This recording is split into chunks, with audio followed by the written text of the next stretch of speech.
فبنشوف فجأة شوية العيال دول بيهجموا على الفندق وبيضربوا على الناس للأسف بشكل عشوائي، واللي بيقع قدامهم بيموت وقتي، ولأن معظم الناس بيكونوا أجانب بيكونوا خايفين ومش عارفين يتصرفوا إزاي. فهل طلع من العمل الإرهابي ده حد عايش؟ تعالوا مع بعض نعيش أحداث القصة المثيرة للجدل دي ونشوف ونقارن بينها وبين اللي بيحصل عندنا.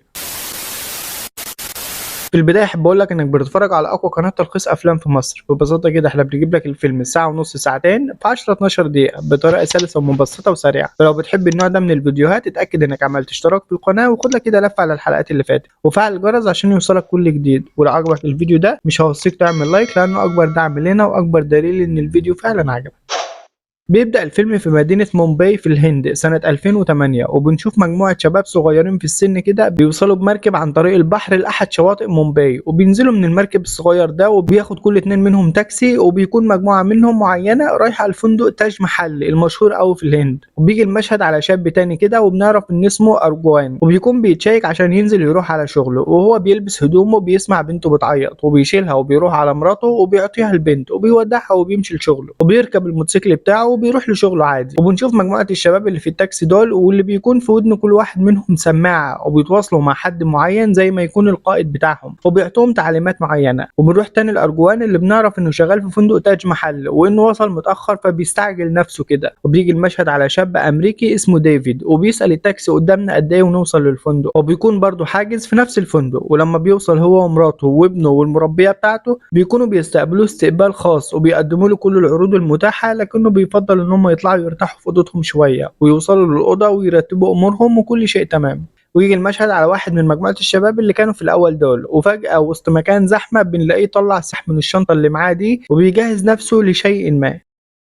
وبيجي المشهد على الشيف العمومي لمطبخ الفندق واللي بيكون بيشيك على الاستاف اللي عنده من نظافة ضوافر وشكل عام وكل شيء. وبيجي بسرعة أرجوان اللي بيكون واحد من الاستاف ده بيقف بسرعة وسط زمايله، وبيكون الشيف عادي بيمشي الدنيا يعني، لكنه لما بيقف قدامه بيلاقيه مش لابس الشوز الخاص بالشغل، فبيقول له الشيف يروح أحسن له لأن شكله زي الشحاتين. لكن أرجوان بيترجاه يساعده بأي طريقة لأنه محتاج يشتغل وما ينفعش يمشي من المكان، فبيقول له على مكان شوز تاني زيادة كده ويروح يلبسه. وده لأن الشيف بيحب أرجوان وعارف إنه مش من عادته الإهمال ده، وبيروح فعلا أرجوان يلبسها ولكنها بتكون ضيقة عليه، لكنه بيلبسها بالعافية علشان القدر اللي مستنيه. وفجأة بتتقلب الأخبار بإن في مجموعة من الإرهابيين بيضربوا نار على الناس بشكل عشوائي في عدة أماكن في العاصمة مومباي. وفعلا بنشوف المشهد على اتنين من العيال اللي كانوا في أول الفيلم دول ماسكين سلاح وبيضربوا نار على عربية الإسعاف دي، وبياخدوا العربية بعد ما بيخلصوا على اللي فيها وبيمشوا. وبيكون التلفزيون والإعلام مليان بالأخبار دي، بس الغريب إن مفيش لسه لحد دلوقتي أي تدخل من الشرطة. وبنروح لفندق تاج محل وبالتحديد في المطبخ اللي بيكون بيجهز الاكل للعدد الكبير من كبار الزوار الموجودين عندهم النهارده. وبيجي المشهد على واحد تاني كده هنعرف قدام ان اسمه اورجيفسكي، وبيكون قاعد على ترابيزه كده وبيختار بمنتهى البجاحه بنتين معينين من مجموعه بنات مع صورهم، وبيختار منهم اللي هيجوا يعملوا له مساج. بيكون ديفيد قاعد على ترابيزه جنبه ومعاه مراته زهره وسامعين اللي بيتقال. وبيجي المشهد على الشيف العمومي اللي بيقول ان في شخصيه مهمه موجوده في الصاله وهيطلب طبق معين، وبيختار الويتر اللي هينزل له الطلب. ولما بيطلب أرجوان إن هو اللي يكون الويتر ده بيرفض الشيف أرجوان وبيختار ويتر تاني.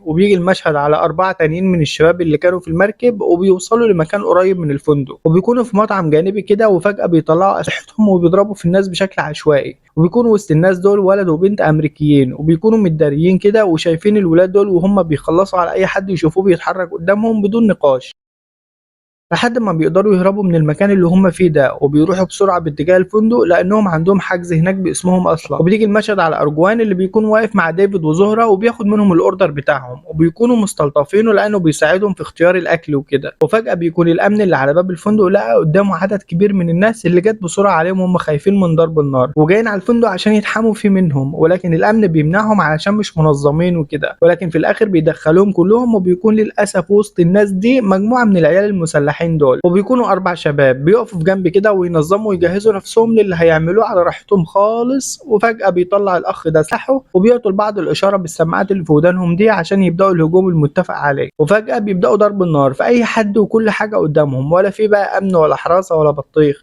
ايوه، ما انا لما قلت في الاول ان احنا هنقارن بين اللي بيحصل في الفيلم باللي بيحصل عندنا كنت بقول ده لان اللي بيدخل منطقه مهمه عندنا بس بيكون معروف هو مين وجاي منين ومعاه ايه من قبل ما يوصل للمكان اصلا، اللي هو مش هنستنى لما المهزله دي تحصل يعني. المهم بيسمع أرجوان ضرب النار وبيخاف طبعا، وبيكون كل هدفه يحمي ضيوف الفندق اللي هم الناس اللي مش هنود، وخصوصا الأمريكان منهم، لأن غالبا هيبقى هم دول الهدف الأساسي للجماعات اللي زي دي. ولسه إخواننا دول مكملين في المجزرة اللي بيعملوها، وكل اللي بيشوفوه بيتحرك بيخلصوا عليه بدون تفاهم لحد ما بيبقوا شبه لوحدهم في المكان، لأن كل اللي لسه عايش مستخبي منهم. وبيتواصل المجموعة دي مع القائد بتاعهم بالتليفون اللي بيهنيهم إنهم نجحوا لحد دلوقتي في مهمتهم، وبيحفزهم بكلام من نوعية إن دول كفار وما تحسوش بأي رحمة من ناحيتهم، وإنهم أعداء الإسلام لأنهم بيسموا نفسهم جماعات إسلامية للأسف، وربنا يعلم إن الإسلام ورب الإسلام بريء منهم ومن عمايلهم ديت ليوم القيامة. المهم بعد ما بيخلصوا على كل اللي موجودين في الريسبشن بيروحوا على الغرف ويخبطوا عليهم ويقولوا لهم إن هم روم سيرفيس، واللي بيفتح لهم بيخلصوا عليه بدون نقاش. وبنشوف البنت اللي هي المفروض المربية بتاعة الطفل ده اللي اسمه كاميرون، واللي هو ابن ديفيد وزهرة اللي كانوا في المطعم من شوية. والبنت دي بتكون كانت بتاخد دش، ولما بتخلص بتلاقي الطفل بيعيط من الصوت العالي بتاع ضرب النار، بتحاول تسكته، وفي نفس الوقت بتكلمها ام الطفل اللي هي زهرة عشان تقول لها اللي حصل وانها ما تفتحش لاي حد مهما حصل، لكنها ما بتكونش سامعاهم كويس لان الباب بيخبط في نفس الوقت اللي هي بتكلمها فيه، في نفس الوقت اللي الطفل بيعيط فيه. فبتروح تفتح الباب وبتدخل ست جري كده لجوه وهي خايفه، فبتحس البنت المربيه دي بحاجه مريبه، فبتقفل الباب بسرعه وتروح تتدرى جري لما بتسمع اللي زهره قالته لها. ولما بيوصل فعلا المصحين دول للاوضه لانهم بيكونوا شافوا الست اللي دخلت دي وهي داخله، وبيبقوا عايزين يوصلوا لها باي شكل، وبتكون الست متداريه في الحمام لكن المربيه بتكون مستخبيه في مكان تاني كده ومعاها الطفل. ولما بيعملوا صوت بره بينزعج الطفل وبيبقى هيعيط، لكنها بتضطر انها تحط ايديها على بقه عشان ما يعملش صوت، وبيبقى بيتألم لانه مش عارف يتنفس كويس، لحد ما بيوصلوا فعلا للست اللي بتكون مستخبيه في الحمام دي ولسه بتترجاهم، بيخلصوا عليها بدون رحمه للاسف. وبيكونوا بيتكلموا مع حد في اللاسلكي وهم واقفين قدام المربيه للطفل بيموت في ايديها لانها كانت كاتمه نفسه، لحد ما في اخر لحظه بيمشوا من المكان قبل ما يوصلوا المكان اللي كانت مستخبيه فيه. فلما بيمشوا بتدخل بسرعه للحمام وتقفل عليها الباب الازاز ده وتسيبه يعيط براحته لان كده الصوت مش هيطلع لبره. وبتكلم زهره وديفيد وبيطمنهم عليها وعلى الطفل، وبيودع ديفيد زهرة وبيقول لها انه لازم يروح يخرجهم من هناك، وبتكون زهرة خايفة عليه قوي لكنه بيصر انه يروح، وفعلا بيروح وبيكون ماشي وهو خايف كده. ولما بيوصل للريسبشن بيكون في واحد تاني كده عايز يهرب من المكان برضه، لكنه بيتشاف وبيخلصوا عليه في لحظتها، وبيفضل يراقب ديفيد حركتهم بحرص لحد ما بيقدر يوصل للسلم اللي منه هيقدر يطلع للأوضة اللي فيها ابنه، وبيطلب الأسانسير. ولما بيجيله بيطلع في الأسانسير وهو في الطريق بيلاقي ان في حد تاني طلب الأسانسير، وبيخاف قوي وبيتدارى ورا ترول الأكل ده جوه الأسانسير. وفعلا بيقف الاسانسير في دور معين، وبيكون واحد من المسلحين دول هو اللي طلب الاسانسير، وبيكون واقف قدام الترول ده وبياخد منه حته بيتزا كده وبياكلها، لكن زميله بيعمل فيه مقلب وبيقول له انها لحم خنزير، وبيخليه يرميها وياكل هو منها وانها مش خنزير ولا حاجه. يا ولاد الذين يا عسل. المهم في الوقت ده بيكونوا مشغولين بهزارهم مع بعض الظريف الخفيف ده، وبيزق ديفيد عليهم الترول بره الاسانسير وبيطلع بسرعه بالاسانسير لفوق، ومش بيلحقوا اصحابنا دول لان الباب بيتقفل عليه. وبيوصل فعلا للاوضه وبيشوف المربيه وبيسالها على كاميرون ابنه، وبيشوفه وبياخده في حضنه جامد.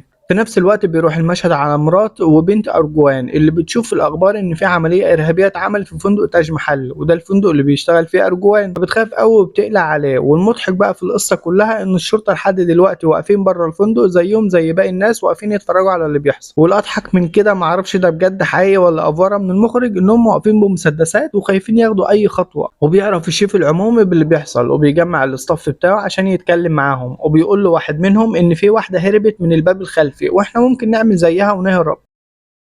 فبيقول الشيف اللي عايز يهرب يهرب، انتوا عندكم عيلة واولاد، لكن انا هنا علشان احمي ضيوفنا ومستحيل اهرب واسيبهم يواجهوا ده لوحدهم. وطبعا الكلام بيحرك شوية من الاستاف اللي جزء منهم بيمشي ويسيبهم، لكن الجزء التاني بيفضل ويكمل المشوار معاه. وبنشوف ارجوان اللي بيكون مهتم بزهرة مرات ديفيد الشاب الامريكي اللي بتكون متدارية تحت الترابيزة كده، وبيكون ارجوان بيخطط انه ياخد المجموعة اللي معاه دي للمطبخ اللي عارف انه امان ومحدش من الارهابيين وصل له لحد دلوقتي. وفعلا بيتحركوا كلهم من المطبخ وهم حذرين قوي، وبيكون أرجوان هو اللي بيأمن المكان قبل ما يتحركوا فيه. وفي نفس الوقت بيكون في مجموعة من الشرطة المقهرة اللي أخيرا قرروا يدخلوا للمكان دول، لكن 3 4 بس اللي دخلوا. معرفش إيه المخ ده يعني، أكبر فندق في الهند تم اقتحامه وبيهاجموهم ب3 4 جنود وبأسلحة خفيفة بالمنظر ده كمان، يعني معرفش إيه الضحك ده. المهم أخيرا بيوصل أرجوان والمجموعة اللي معاه للمطبخ، وبيستقبلهم الشيف العمومي وهو فخور إن أرجوان قدر يحمي المجموعة دي من الزوار. وبيجمع الشيف كل المجموعة وبيعرفهم بأبعاد المشكلة اللي هم فيها، وبيقول لهم شوية كلام ممكن يهديهم وان ان شاء الله الدعم في الطريق وكله هيبقى بخير وكلام دبلوماسي كده. وبيروح المشهد على المربيه بتاعه ابن ديفيد وهي بتتكلم مع ديفيد وهي منهاره من اللي بيحصل، وبتقول ان هم هيوصلوا لهم وهيخلصوا على الكل لانها شافت بعينيها وما بيخلصوا على الست اللي كانت اتحمت عندها في الاوضه دي بدم بارد. بنشوف لسه عناصر الشرطه اللي ماشيه تحت في الريسبشن وهم حذرين كده، ولكن بيكون في حد من المجموعه الارهابيه بيرصدهم من فوق كده وجاهز انه يضرب عليهم ويخلص عليهم، وفعلا بيعملوا كده بالتنسيق مع بعض عشان يخلصوا عليهم كلهم مره واحده. مش بينجوا منهم الا القائد بتاعهم وواحد كمان بس، واللي بياخدوا بعضهم ويهربوا بسرعه من المكان. وبنشوف الاخبار في كل حته بتتكلم على اللي بيحصل، وبيبدا كل اهالي الناس اللي في الفندق يقلقوا عليهم ويحاولوا يوصلوا لاي حاجه تطمنهم عليهم. وبنروح تاني للفندق وبنشوف ست كبيره كده بتروح على زهره لما بتشوفها وهي بتتكلم في التليفون باللغه الهنديه وبتقول لها ان انت معاهم، لكن بيجي عليهم اورجيفسكي وبيدافع عن زهره. وبعدين بيعرف ارجوان ان الست دي خايفه لمجرد ان شكله شكل المسلمين،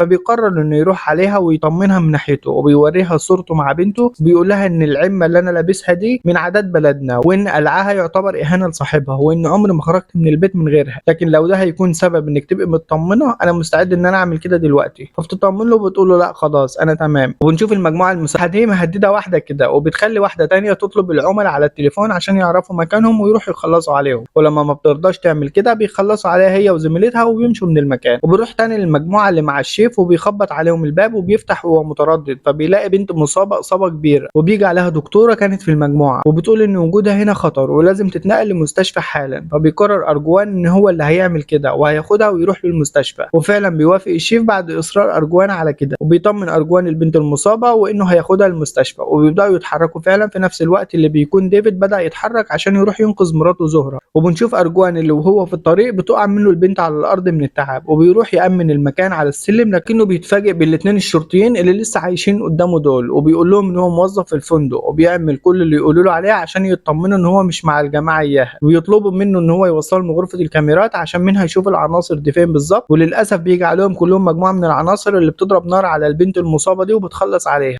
وبيكون واحد من العناصر دول بيكلم القائد بتاعه لانه حاسس بالذنب لانه موت بنت مصابه، لكنه بيبرر له ده بانها كافره وان مفيش عليك اسم. بنشوف ديفيد اللي بيشوفه واحد من العناصر ولسه بيتدرى منه، فبيدخل المربيه ومعاها ابنه في اوضه كده وبيقفل عليهم بالمفتاح، وبيجي عليه العنصر ده اللي مش بيموته لكنه بيضربه بظهر السلاح كده ويخليه يرفع ايده، لان القائد بتاعهم قايل لهم لو مسكتوا حد امريكي ما تخلصوش عليه لاننا هنعوزهم احياء. وفعلا بياخدوه لمكان معين كده تحت تهديد السلاح، وبتكون المربيه جوه المكان ده محبوسه ومعاها كاميرون الطفل الصغير. وبيجي المشهد على الشرطيين اللي بيوصلوا مع ارجوان لغرفه الكاميرات، وبيجي المشهد على الاخ اورجيفسكي اللي بيكون في عالم موازي وبيكون بيشرب له كاس وبيعزم على زهره بكاس كمان، وبيكون واضح ان عينه منها، معرفش في دماغ لده ازاي يعني في الوقت ده، بس انتوا شايفينها قدامكم. وفجأة بيحصل انفجار وبيكون العناصر واقفين قدام باب المكان اللي الشيف وباقي المجموعة فيه، وبيشوفهم أرجوان في الكاميرات وبيحاول أرجوان يتصل بالشيف اللي رايح يفتح لهم الباب لأنهم قالوا له إن هم من الشرطة، لكن فعلا بيرد الشيف على أرجوان في آخر لحظة وبيقول له ما تفتحش الباب لأن هم دول العناصر اللي واقفين قدام الباب. وساعتها بينزل العناصر دول ضرب نار على الباب عشان يفتحوه بالعافية لكنهم ما بيعرفوش يفتحوه، وبيروح الشرطيين عليهم بعد ما عرفوا مكانهم وبيخلوا أرجوان عند الكاميرات، ولما بيقربوا منهم بيكونوا لسه بيفتحوا الباب لكن الشرطة برضه بتكون خايفة تهجم عليهم وبيبقوا مترددين لحد ما العناصر بتشوفهم ويضربوا عليهم نار ويهربوا منهم الشرطيين كالعادة يعني. وبنشوف عنصر من العناصر اللي بيكون اتصاب في رجله وبيكون هو اللي قاعد عند ديفيد والرهائن الامريكان عشان يحرسهم، وبيكون بيكلم ابوه واهله عشان يودعهم لانه حاسس ان مش هينجوا من اللي بيحصل ده، وبيبقى عايز يتاكد ان كانت الجماعه اللي هو معاها اعطوه فلوس لاهله ولا لا زي ما وعدوه، وبيقولوا له لا وده العادي يعني. وبنشوف زهره اللي بتكون قاعده وفاقده الامل في النجاه ان كان ليها ولا لجوزها ولا لابنها اللي ما تعرفش عنهم اي حاجه، وبتكون بتكتب رساله وداع عشان تكون اخر ذكرياتها لو حصل لها حاجه. ولما بتخلص بتعين الرساله في هدومها كده وبتروح ناحيه الباب وتقول انها لازم تخرج وتدور على ابنها وجوزها وانها مش قادره تفضل قاعده كده، ولما بيحاول يمنعها شيف لان ده خطر على حياتها لكنها بتصمم انها تخرج. وبيجي عليهم كام واحد تاني من ضمنهم الاخ اورجيفسكي اللي بيوافقها على رايها وانهم لازم يخرجوا من هنا لان ما حدش هيجي ينقذهم من اللي هم فيه ده. وفي الاخر بيوافق الشيف ان هم احرار يعملوا اللي هم شايفينه، وفعلا بتخرج زهره ومعاها اورجيفسكي ومعاهم كام واحد تاني وبيمشوا بره كده بحذر، وبيكون اورجيفسكي هو اللي بيقودهم وهم ماشيين بيتضرب عليهم فجاه نار من احد العناصر اللي بيشوفهم، ولما بيحاولوا يهربوا منه بيلاقوا واحد تاني بيزنقهم من الناحيه التانيه، ولما بيعرفوا ان هم امريكان ما بيرضوش يخلصوا عليهم وبياخدوهم للغرفه اللي فيها الرهائن الامريكان تحت تحديد السلاح طبعا.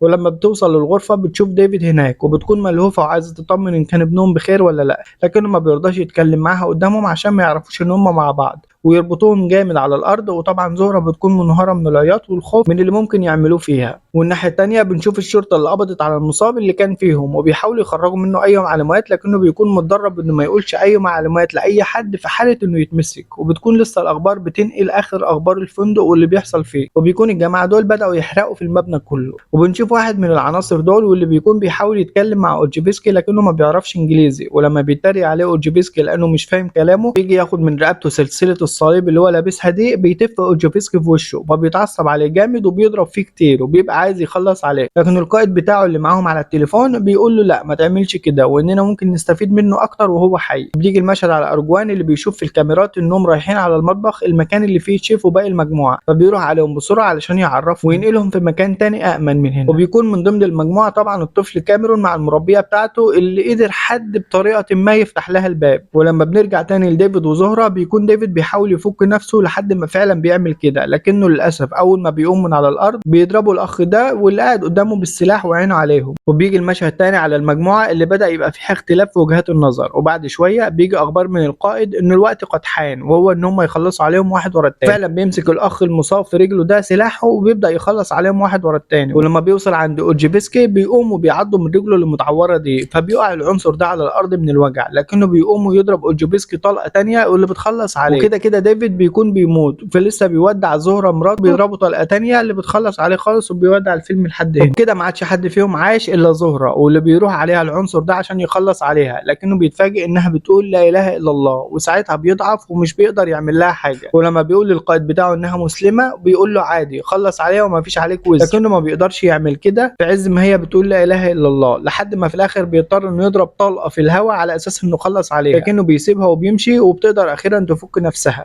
بيجي المشهد على أرجوان اللي بيكون بيقود المجموعة لمخرج معين ممكن يخرجهم لبره الفندق، وفعلا بيلاقي المكان، لكن بيشوف واحد من العناصر آخر واحد في المجموعة وبيضرب عليهم نار من بعيد لكنها مش بتيجي في حد. وأخيرا بنشوف أفراد من الشرطة القوات الخاصة اللي بتنزل بالهليكوبتر فوق الفندق من فوق وبيحاصروا الفندق بشكل شبه كامل. وجوه بنشوف لسه المجموعة بتحاول تهرب والعناصر بيحاولوا قدر الإمكان يوصلوا لهم عشان يخلصوا عليهم، وفعلا ناس كتير منهم بتقع وبيخلصوا على عدد كبير قوي منهم للأسف، ولكن بيكون الكل بيجري بطريقه مش منظمه علشان يحاول بس الهروب، لحد ما فعلا بيقدر ارجوان يخرج بره المبنى ومعاه عدد كبير من الناجين. وبيكون الشرطه بنت الموكوسه ماليه المكان بره الفندق، وبتكون المربيه طلعت بره ومعاها الطفل كاميرون، ولكن ابوه للاسف مات. وبنشوف امه وهي محبوسه فوق في الاوضه اللي اتملت بالدخان من الحرائق اللي حصلت، وبتقدر بالعافيه انها تفتح باب الشباك عشان تتنفس منه وبتطلب الاستغاثه، وفعلا بتنجح في كده. وبنشوف الشيف اللي بيقف قدام ارجوان وبياخده في حضنه وهو كله فخر بيه وباللي عمله في الازمه دي. وبنشوف زهره لما راح لها دعم من الشرطه ونزلت اخيرا على الارض. بنشوف الشرطه وهي جوه المبنى وبتخلص اخيرا على العناصر دي بشكل نهائي، ورغم انهم بيعافروا قدامهم شويه لكنهم في الاخر بيغوروا في داهيه وبيودعوا الدنيا بقنبله حلوه كده لذيذه جت في الصميم. بنشوف ارجوان اللي بيركب المكنه بتاعته تاني وراجع لبيته بعد يوم اكيد مش هينساه طول حياته. وبنشوف زهره اللي بتنزل على الارض وهي ملهوفه على امل انها تلاقي ابنها عايش، وفعلا بتنادى عليها المربيه لما بتشوفها وبتروح لابنها جري اللي بتاخده في حضنها جامد قوي وهي منهاره من العياط على اللي حصل وعلى فقدان جوزها اكيد.